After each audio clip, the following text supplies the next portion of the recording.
আমি আমাদের চোখের পানি তাদের কোনো প্রয়োজন নাই, আমাদের মায়া কান্নার গাজাবাসীর কোনো প্রয়োজন নাই। গাজাবাসীর প্রয়োজন অর্থনৈতিক সাপোর্ট, গাজাবাসীর প্রয়োজন সামরিক সাপোর্ট, গাজাবাসীর প্রয়োজন এমন একটা জাইশ, এমন একটা ফোর্স যেটা বাহির থেকে গিয়ে বাইতুল মুকাদ্দাসকে উদ্ধার করবে ইনশাআল্লাহ। আর আপনারা ভবিষ্যৎবাণী শুনে রাখবেন, ইনশাআল্লাহু আযজা ওয়া জাল আল্লাহ রাব্বুল আলামিনের এই বান্দাদের মধ্যেই এমন একটা জাইশ, এমন একটা দল আল্লাহ পাক সৃষ্টি করে দিবেন ইনশাআল্লাহ। যেই দল, যেই জাইশকে পৃথিবীর কোন সেনাবাহিনী থামাতে পারবেন ইনশাআল্লাহ। শেষ পর্যন্ত তারা বাইতুল মুকাদ্দাস মুক্ত করেই ছাড়বে ইনশাআল্লাহ। শুধু সময়ের অপেক্ষা।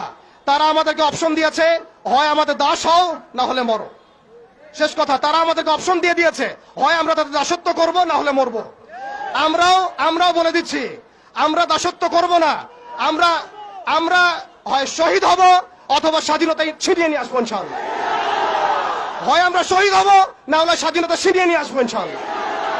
আল্লাহ পাক আমাদের বাংলার তাওহীদের জনতাকে কবুল করেন, আমিন।